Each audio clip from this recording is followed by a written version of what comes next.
Olá, sejam todos muito bem-vindos a mais uma edição da Mesa Quadrada especial de Copa do Mundo. Hoje tem seleção classificada. A Rússia acaba de vencer o time do Egito por 3-1. Não se preocupe que o Salah não vai sair da Copa sem fazer gol. Teve um pênalti lá e ele marcou esse gol de honra da seleção do Egito. Esse Mesa Quadrada recebe hoje para poder falar de pênalti, para poder falar de VAR, árbitro de vídeo. Recebemos o professor da Universidade Federal de Juiz de Fora, ex-árbitro profissional, professor Álvaro Queiles. Álvaro, seja muito bem-vindo ao Mesa pela primeira vez. Prazer estar aqui com vocês e nesse momento, né, tão especial para o futebol, aí, com a introdução, vamos dizer, definitiva na Copa do Mundo do VAR, né, do árbitro de vídeo, né, que está trazendo aí inovações, polêmicas, enfim, grandes novidades. Como se não tivéssemos polêmicas suficientes, nós temos aqui no Mesa hoje Bruno Keller, Márcio Santos e nós temos na técnica o amigo... O meu microfone não está funcionando, é isso? Meu microfone não está funcionando? Do professor não está funcionando? A gente já vai resolver isso daqui. Enquanto o Gabriel vai trabalhando ali, ó, para poder ver se resolve, queria saber dos meus amigos Bruno e Márcio aqui, já que o professor está impedido de falar por alguns momentos, o que vocês acharam aí dessa classificação da Rússia? Esperavam isso daí ou faltou combinar com os russos?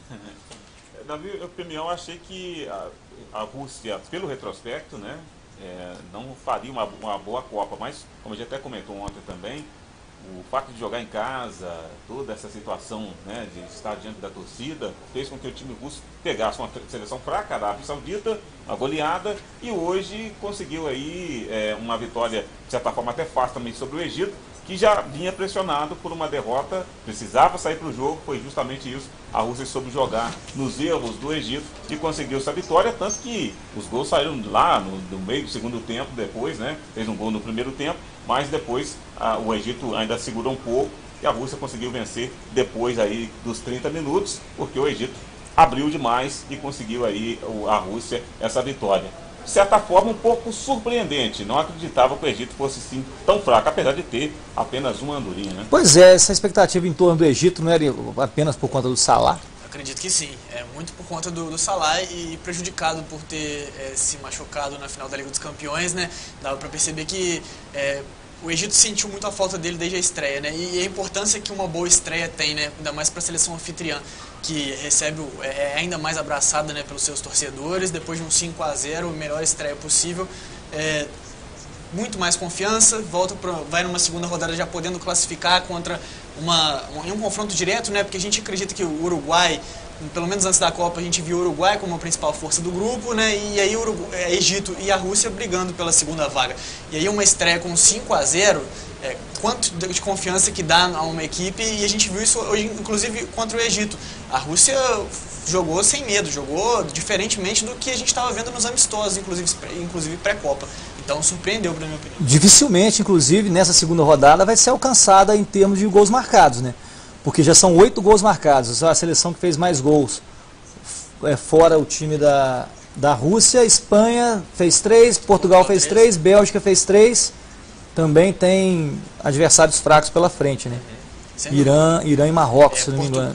Portugal e Espanha tem Irã e Marrocos pela frente. Né? E a gente acredita que vai ter uma briga aí por saldo de gol, né? Porque como empataram na primeira rodada e vão enfrentar duas seleções mais frágeis, mais fracas tecnicamente, a tendência é que as duas seleções, Espanha e Portugal, briguem pelo maior saldo de gols para ficar na primeira posição. Essa é a tendência e assim esperamos que seja também para que os jogos sejam ainda mais animados. Esperava, professor, esse começo da Rússia avassalador assim, dessa maneira?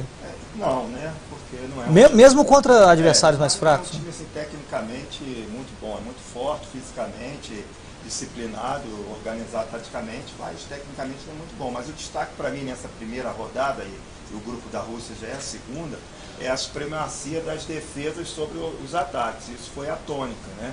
E a Rússia foi aquela equipe que conseguiu superar de forma muito bem o primeiro jogo. Ontem Inglaterra e Tunísia, não é isso? A Inglaterra, jogo difícil também. Nos primeiros 20 minutos poderia ter feito 2-3-0. Não fez e se atrapalhou toda. Foi o caso também da Argentina, jogando muito devagar, Alemanha muito lentamente e Brasil também muito lentamente contra as fortes defesas, porque as defesas são muito fortes, principalmente alguns times. Então, quem vamos dizer assim, não aproveita, né, as oportunidades que tem e realmente não se empenha nas finalizações até o momento, está tendo muito problema. Não foi o caso da Rússia. Chegou lá, pegou um time mais fraco, mas foi lá e... É bem objetivo. E bem objetivo. Ao contrário, por exemplo, da Inglaterra e de outros times que jogaram contra times mais fracos, mas não souberam se impor ofensivamente, né? Já é o maior na história das participações da Rússia desde 94 em Copas do Mundo, já é o melhor desempenho ofensivo da Rússia, 8 gols em 2 partidas, é muita coisa. É para empolgar a rapaziada lá na Rússia, tá se vendendo vodka como nunca nessas duas primeiras rodadas de Copa do Mundo aí. A gente pode falar também de outros 2 resultados de hoje, um que eu considero surpreendente, que é a derrota da Colômbia. Ontem aqui no mês a gente estava comentando justamente o fato de a Colômbia vir com jogadores de talento, como Cuadrado, nós citamos aqui Cuadrado, Rodrigues, Falcão Garcia, que não jogou a Copa do Brasil, né, em 2014, pôde jogar agora. E a Colômbia saiu derrotada por 2-1 pelo time do Japão. O Japão que vinha num perrengue danado, não conseguia ganhar seus amistosos pré-Copa e tal. E aí o Japão estreia vencendo a Colômbia. É um começo animador para o Japão também, né?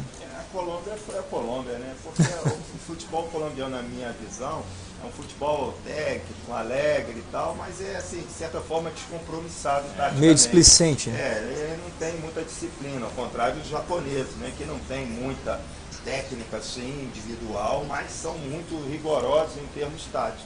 E a Colômbia é um futebol muito descontraído, sempre foi assim. Teve aquela geração lá do Valderrama, do Rincon, que estava assistindo, né, o jogo, inclusive, hoje. Essa galera aí que se destacou, mas depois, e cada vez mais, eu volto na tônica, né? O futebol tem se demonstrado cada vez mais, taticamente, muito forte, né? Linhas defensivas muito próximas, muito duras, jogadores muito preparados fisicamente e evoluíram tecnicamente. Então você vê times aí que há um tempo atrás tinham dificuldade de sair jogando, hoje ele sai jogando, toca pro goleiro e tal, né? Então, assim, isso, né, os times que não seguirem, né, a Colômbia e outros que não seguirem esse padrão, vão ter cada vez mais dificuldade nas competições assim de alto nível, como é a Copa do Mundo. Mas hoje, até esse jogo especificamente, a Colômbia deu um azar tremendo, né? Se tem um jogador expulso no início do jogo... 3 minutos de jogo.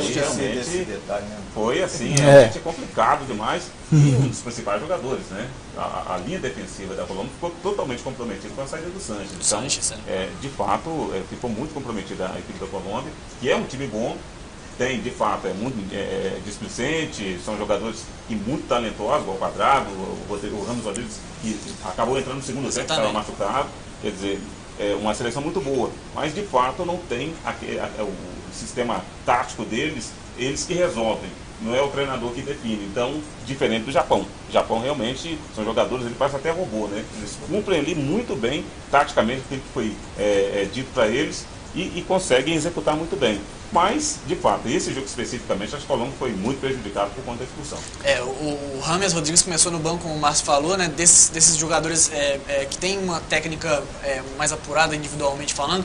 O James Rodrigues acabou entrando só no segundo, só depois, né, porque começou por conta de um problema no músculo posterior da coxa.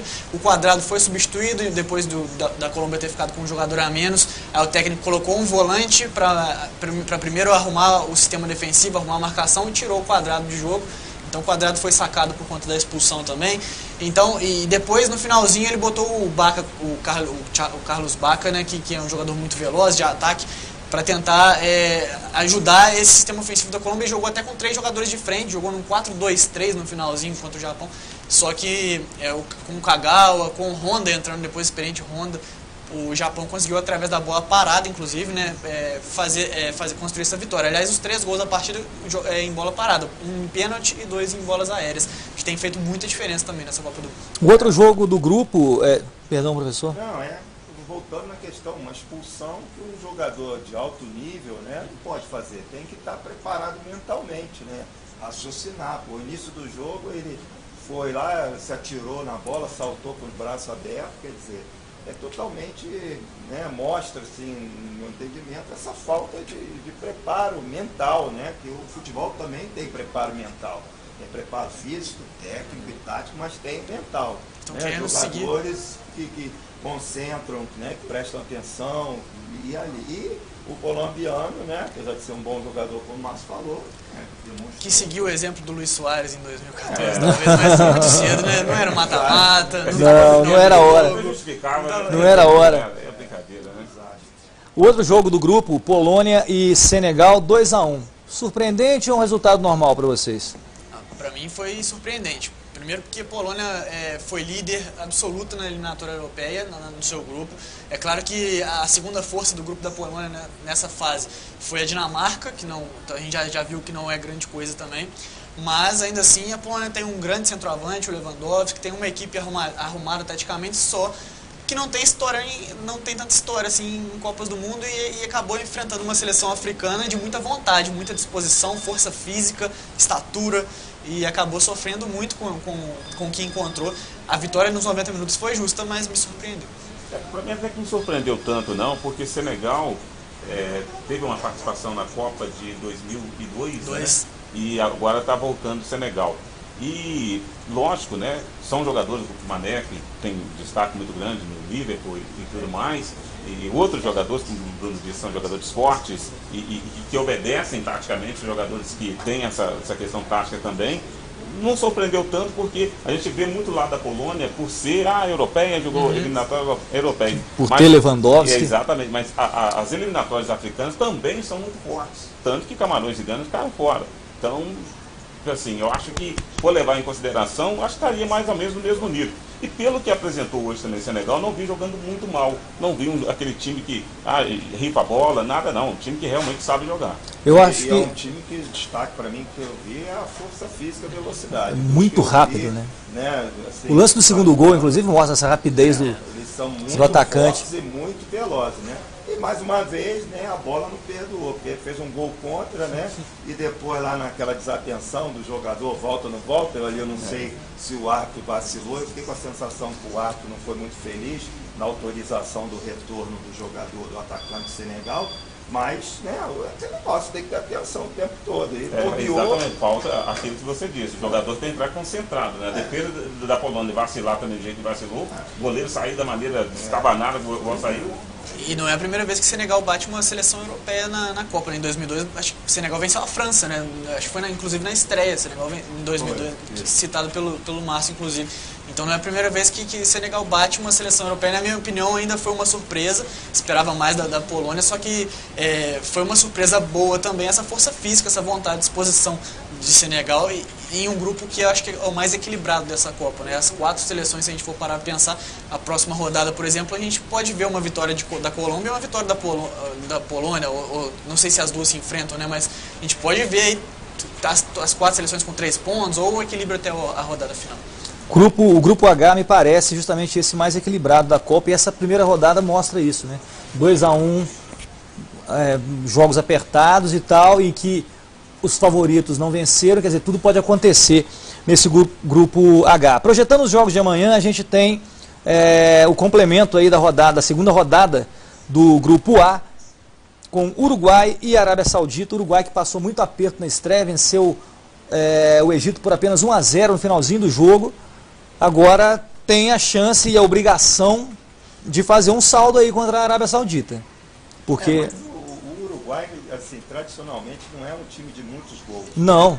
É um time de poucos gols, mas é um time persistente, né? Então, eu acho que o Uruguai com a primeira vitória e amanhã contra a Arábia, que é um time muito fraco, eu acho que é um dos mais fracos, se não for o mais fraco. De toda a Copa, né? De toda a Copa, né? Ele tem toda a condição, porque tem alguns bons jogadores, né? Que podem garantir aí uma vitória. Mas a gente eu não espero muitos gols do Uruguai, porque não é característica deles de fazer muitos gols. Agora acontece o seguinte, vamos supor que o Uruguai ganhe amanhã por 1-0, placar uruguaio, 1-0. E aí vai para o último jogo contra a Rússia, precisando vencer a Rússia, porque um empate por conta do saldo de gols coloca a Rússia em primeiro lugar no grupo e o Uruguai em segundo. Nesse caso, você pode pegar Portugal ou Espanha. Dá para escolher entre Portugal e Espanha ou não importa ficar em primeiro e segundo lugar? Não fazer diferença nenhuma. Não fazer diferença nenhuma. Até porque... Olha, a Rússia também, eles deveriam temer a Rússia do lado de lá, né? Portugal e Espanha. Eu acho que exatamente isso, porque não foi o caso da Alemanha, né? A Alemanha não temeu o Brasil, né? Jogou na casa do Brasil, fez o que quis, não estava nem aí. Mas realmente há de se temer a Rússia pelo que conseguiu nas 2 rodadas, né? Enfim, mas o Uruguai dificilmente vai conseguir a primeira colocação. Não acho que conseguir uma grande goleada. Não vence, o Uruguai não vence a Rússia no terceiro jogo, não? Mas o saldo da Rússia, né? O confronto direto, eu acho muito difícil a Rússia perder esse jogo. Até vai ser aquele jogo de compadre. Afinal, os dois já classificaram todo mundo para poder ganhar um jogo que de repente não vai valer nada. Pode até ser pior, de repente pode esperar para ver como vai ficar França, Espanha e Portugal, para ver quem está melhor, para ver quem pode escolher. De repente eles vai chegar no primeiro lugar, pega um segundo que no momento vai estar melhor que ele. A gente imaginando o confronto das duas equipes, vai ser antes da definição do grupo de Portugal e Espanha. E na tendência, Portugal e Espanha vencerem seus jogos, terem 4 pontos então na liderança do grupo. E eu acredito que Uruguai e Rússia, eles não vão pensar no outro grupo. Se eles pudessem, se fosse depois da definição do grupo, eu acredito que eles tentariam fugir da Espanha, que coletivamente é uma seleção muito mais forte, mais forte que Portugal. A gente viu uma partida excepcional do Cristiano Ronaldo. A gente não pode esperar que o Cristiano Ronaldo vai fazer isso todos os jogos da Copa difíceis, apesar de ser o Cristiano Ronaldo, né? Mas eu acredito que as duas seleções fugiriam da Espanha, mesmo se tratando de uma anfitriã e de um Uruguai que é cascudo, que está sempre vencendo por 1-0, né? Tem história em Copa do Mundo, mas eu acredito que dá o Uruguai ainda na liderança também, depois dessa vitória que a gente está projetando de amanhã da Arábia Saudita, e é uma característica da Copa, né? O Uruguai se fizer 1-0, vai buscar o segundo, não vai ficar esperando a Arábia Saudita, porque precisa de gols, precisa de pelo menos tentar igualar ou se aproximar da Rússia. É claro, tenta passar da Rússia, né, no saldo de gols, para então jogar pelo empate. Difícil, né? São 7 gols de saldo hoje. Os jogos, essa situação toda que a gente está falando aqui já vai se definir amanhã, quer dizer, a definição vai ser encaminhada com os jogos do grupo B. Portugal joga contra e tendem a ganhar seus 2 jogos, tendem a fazer 6 pontos. Ou seja, primeira e segunda colocação vai ser definida no saldo de gols. Acredito que sim, né? Porque esses 2 times, inclusive, são muito ofensivos, né? A Espanha e Portugal mais pela questão individual do Cristiano Ronaldo. Então, né? E os outros 2 times também não apresentaram, está no grupo aí do grupo mais fraco, né? Arábia Saudita, Irã e Marrocos, né? Acho que são talvez os 3 mais fracos, na minha opinião. Então, esse grupo aí, essas 2 equipes precisam de ir para cima e ganhar, né? E fazer saldo para poder fugir. Aí que eu acho que é mais fácil Portugal e Espanha querer escolher o adversário do que a Rússia e o outro, porque a Rússia, por exemplo, eu acho que se eu fosse treinador, eu preferia jogar contra Portugal, para concentrar minha marcação num jogador só, que é o Cristiano Ronaldo, né? E do que a Espanha, que tem mais opções, é mais difícil você marcar todos eles, né? Então, o Cristiano Ronaldo, acho que Portugal depende muito do Cristiano, claro que é um perigo, mas se você fizer ali sempre dobrar em cima dele, né, e tal, tende a complicar mais do que o jogo para a Espanha. O técnico Bruno Keller ali, o Márcio, também preferiria pegar Portugal, e você? Não, nesse sentido, com certeza, né? A Espanha coletivamente é muito mais forte mesmo, mas dependendo o momento da seleção que vai dizer, né? De repente Portugal consegue uma outra vitória, vai estar melhor nessa passagem de fase. Então, às vezes o momento fala mais do que o coletivo, né? A Espanha realmente tem um coletivo melhor. Às vezes o momento de Portugal pode ser melhor. Eu não sei o que vocês acham, eu estava até conversando, porque eu vejo o Cristiano Ronaldo muito mais focado do que nas outras Copas em que ele disputou. E ele é um cara movido a estatísticas, a recordes individuais, sobretudo, né? E ele nunca havia feito mais de 2 gols em uma Copa, por exemplo. As outras 3 que ele disputou, ele fez apenas 1 gol. Ele vê essa marca de artilheiro de uma Copa ou algo desse tipo como uma meta alcançável. E eu acho que isso pode fazer com que Portugal possa incomodar, assim como incomodou a Espanha, incomode equipes em quartas de final de repente, ou na própria fase das oitavas de final, se pegar um Uruguai, pegar uma Rússia. Acho que torna Portugal muito perigoso esse fato do Cristiano Ronaldo estar próximo de mais uma marca na carreira dele, de ser um artilheiro de uma edição de Copa do Mundo que ele ainda não foi. Sem dúvida, eu acho que o que o Ronaldo fez na primeira rodada é indiscutível, né? Assim, não tem o que falar, né? Porque ele acabou com o jogo, né? Apesar do empate, né? Mas ele foi o dono do jogo, né? E foi assim, né? Muito assim. Então, realmente, ele vem com tudo. E ele é um cara, né? Diferentemente aí de alguns de nossos jogadores, né? Principalmente aqueles que usam cabelos assim diferentes, né? Dois cortes.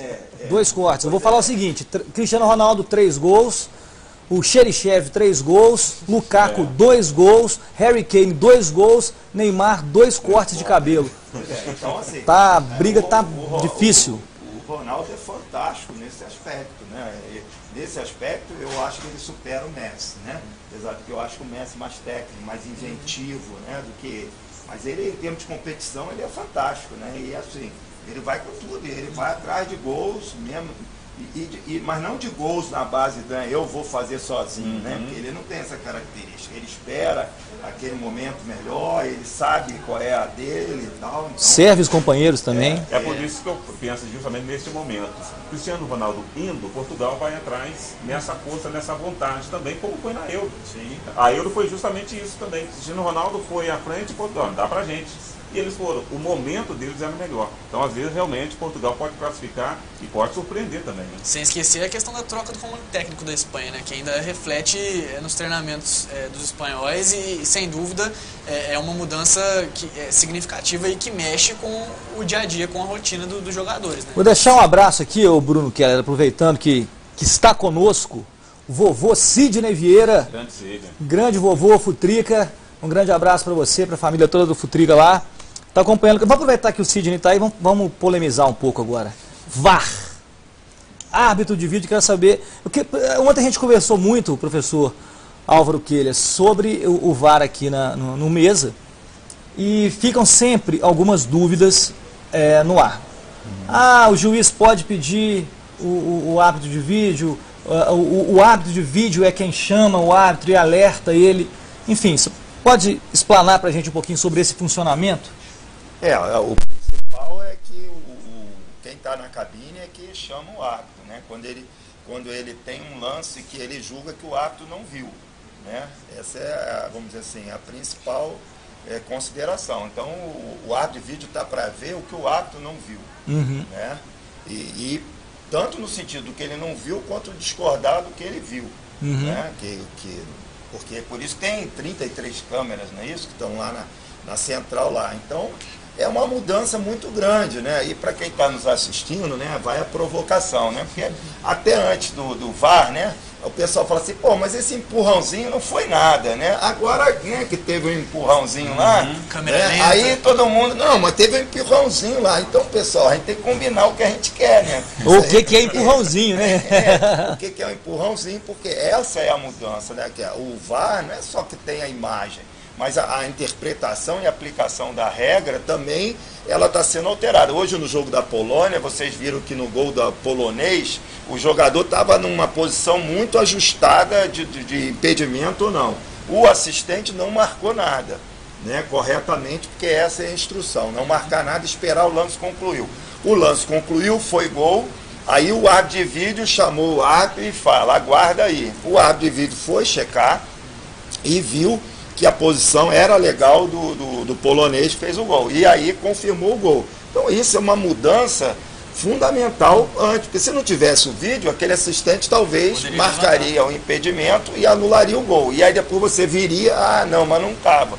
Então muda. E da mesma forma são as faltas, né? Porque o pessoal achou que, não, a falta ali e tal, morreu o lance, mas não morreu a polêmica. A FIFA está reforçando que a interpretação ainda permanece. E quem está na cabine também é árbitro, né? Inclusive o Sandro Meirahit teve, o brasileiro, outros estão tendo. Então, porque assim, há lances, né? Vamos lá na questão do Gabriel Jesus. Se a gente for discutir que foi pênalti ou não foi pênalti, vão ter opiniões diferentes. Por quê? Porque aquele lance é um lance de interpretação. Não é um lance claro. Um lance claro não precisa ninguém, né? Um lance claro até minha mãe de 91 anos marca o pênalti, né?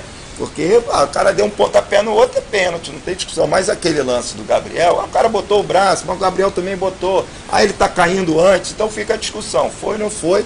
E aí que o VAR é a grande modificação, porque passa por toda uma análise e não é só de um lance, aquele que pareceu, tem os outros ao redor. Então, assim, é uma coisa que está em processo, vai ter que ainda se desenvolver, mas eu acho que é uma grande evolução para o futebol, né? Só que pena não vai ser para todos os jogos em todos os níveis, né? Vai ficar, nós ainda vamos ter que conviver só com o árbitro de campo, né?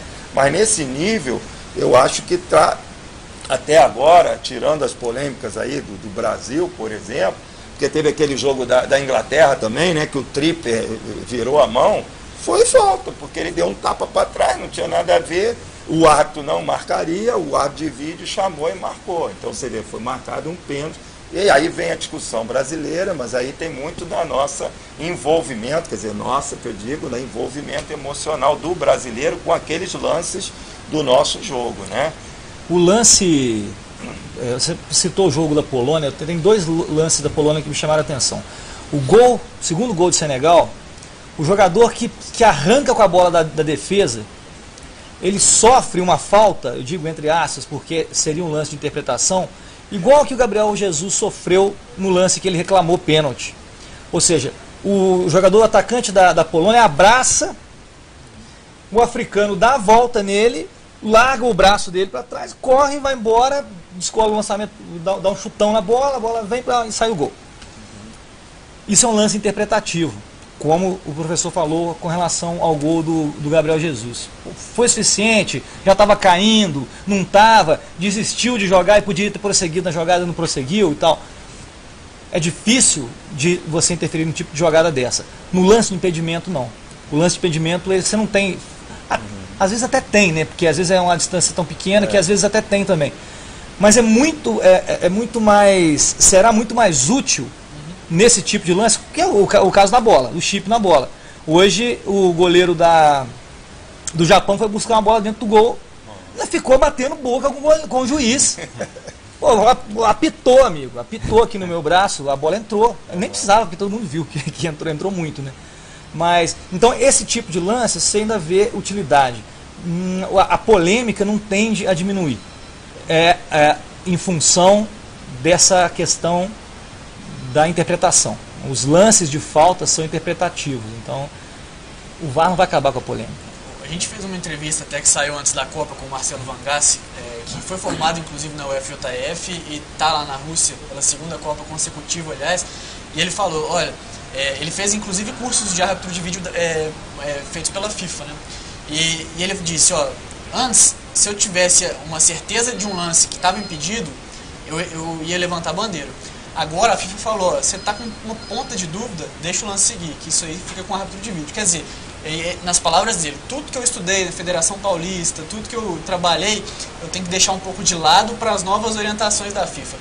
Quer dizer, é algo novo e é claro que a polêmica ela vai continuar nesse momento e acredito que daqui a alguns anos ela vai persistir, porque tudo que é novo exige um aprimoramento. E é claro que a gente vai continuar falando do árbitro de vídeo por muito tempo. Vai ter nas quartas de final da Copa do Brasil agora, né, o árbitro de vídeo. Vamos continuar falando sobre ele, certamente, porque não está claro, não está tudo claro ainda. Essa questão de interpretação, o que não é interpretação, ainda não está claro quando o árbitro de vídeo é utilizado. Aí fica, até faço a pergunta ao Álvaro. A preocupação é justamente essa. Vamos falar aqui do nosso quintal. A Copa do Mundo vai acabar, aí o futebol vai voltar ao normal. Não vai ser aplicado em todos os campeonatos, né? A gente sabe a dificuldade que tem, uma Série B, uma Série C, não vai existir árbitro de vídeo. Isso de repente não pode tornar o árbitro um pouco mais relaxado, porque ele vai pensar, não, o árbitro de vídeo vai definir, quer dizer, o árbitro está acostumado tanto com o árbitro de vídeo, acostumou daquela forma, de repente vai deixar para lá para alguém resolver para ele? Não, eu acredito que não, Márcio, eu acredito só que como o árbitro de vídeo não vai ser utilizado, né, isso vai trazer algumas dificuldades a mais para os árbitros, porque você não vai usar o árbitro de vídeo, mas a televisão vai continuar transmitindo o jogo, as imagens vão continuar servindo, e aí a polêmica vai estar alimentada, né? Porque as imagens vão continuar sendo mostradas. O importante do árbitro de vídeo, por exemplo, nessa questão lá do Miranda, não é isso? Quer dizer, a regra diz o quê? Empurrar era uma falta, certo? Isso aqui é empurrar. Estou empurrando o Bruno, certo? Agora, isso aqui é suficiente para atrapalhar ele na jogada? Não. Até então, aquilo era julgamento do árbitro de campo, somente. Quando você bota na televisão, e você bota sob vários ângulos, e você bota em câmera lenta, que é outra coisa que as pessoas têm que entender, que em câmera lenta é uma velocidade muito, né? Então aquilo ali parece que foi um empurrão, um grande pontapé, e às vezes não é. Então isso tem toda uma nova interpretação a ser dada, né? Inclusive, eu acho que a interpretação do lance do Miranda, né? Se você pegar o pé da letra, houve um empurrão. Ao pé da letra, houve um empurrão. Mas a questão é, aquele empurrão, de fato, impediu o Miranda de disputar a bola, que o Miranda nem saltou. O Miranda estava abaixado, né? O Miranda estava abaixado. Então, assim, não foi aquele contato que tirou, de fato, na minha opinião, o Miranda da jogada, né? Foi outra coisa. Então, aí é que vem toda uma readaptação que o Marcelo está falando, porque vai ter que, né, quando for usado o árbitro de vídeo na Copa do Brasil, na Série A, não se sabe quando vem na Série A, né, vai ter que ter uma nova adaptação, um novo entendimento da aplicação das regras, porque elas mudam, né? Porque se qualquer empurrão, se qualquer segurar, porque assim, não é isso? Vocês estão vendo a Copa do Mundo, todo mundo está vendo. Olha lá, está segurando a camisa. Pô, então vai ter 10 pênaltis para cada lado, né? Porque qualquer segurão é pênalti, não é. Né? Não Toda é. Cobrança de escanteio e falta seria pênalti. Exatamente. Então, assim, o árbitro de vídeo vai trazer, né, já está trazendo, uma nova forma de aplicação da regra, né? Não é só a imagem, o árbitro de vídeo deu para a gente ver a imagem, não, é a aplicação da regra também que está em transformação. Por isso que o Van Gaal falou essa questão do impedimento, mas isso também vale para as faltas, principalmente as faltas dentro da área. Porque o VAR, ele veio para quê? Para que os erros graves do árbitro não mudassem o resultado da partida. Então agora, o VAR também não pode mudar radicalmente a jogada, no caso do Miranda. É uma grande discussão, eu sei, eu admito, né? É que se eu estivesse apitando, só eu apitando, eu daria a falta no Miranda. Mas eu agora estou falando, não apitando, eu estou falando no sentido da aplicação, né, do árbitro de vídeo. É outra Você questão. apitou muito Libertadores. Libertadores que mais acontece é justamente isso. Exatamente. Mas naquela época você apitava o jogo, somente. Não tinha essa discussão. Agora tem. Foi ou não foi? Até que ponto foi falta ou não falta, né? Ou até que ponto ele foi prejudicado? Porque senão qualquer contato vai se querer marcar o pênalti. Aí vai ficar um jogo em que o vídeo vai decidir mais, porque essa é a história, né? Quer dizer, o Gabriel Jesus, você falou, o Gabriel Jesus poderia buscar a bola, continuar na jogada? Poderia, provavelmente. O que ele preferiu? Sentiu que o cara estava perto dele, fez o jogo, o corpo meio mole, deixou cair e tal, não é isso? Então, aí isso é transferir para o árbitro de vídeo aquilo que está acontecendo dentro de campo. Então, eu acho que essa que é a grande discussão, né? A FIFA botou o árbitro de vídeo para que os erros não influenciassem, assim como ela botou a linha do gol lá, a tecnologia do chip na bola, para dizer porque o árbitro não tinha condição de ver exatamente se a bola entrou ou não. Ela botou aquilo ali, beleza. Agora, a tecnologia não pode mudar vamos dizer assim, a disputa do jogo, né? Não sei se está dando para entender, se vocês estão me entender, né? Porque senão... A forma de disputa do jogo, porque senão o cara botou a mão na camisa, isso acontece no jogo. Você está correndo, o cara bota a mão no outro, às vezes segura na camisa, é meio que instintivo, às vezes não é nem para fazer a falta, é uma forma de jogar, né? Então, se tudo você olhou no vídeo lá, estava segurando a camisa, bota lá pênalti, aí vai mudar todo o jogo, né? Toda a dinâmica do jogo e o resultado do jogo. Esse foi Álvaro Quelhas, mais claro do que as taças de cristais que o nosso amigo Bruno Keller tem para beber vinho lá na casa dele. Professor Álvaro, muito obrigado pela sua visita. Obrigado Esteja sempre convidado a voltar aqui. Aí, voltaremos, se Deus quiser. Brunão, valeu. Márcio, amanhã a gente está de volta aqui no Mesa Quadrada para falar de mais Copa do Mundo, direto da redação da Tribuna de Minas. Até lá.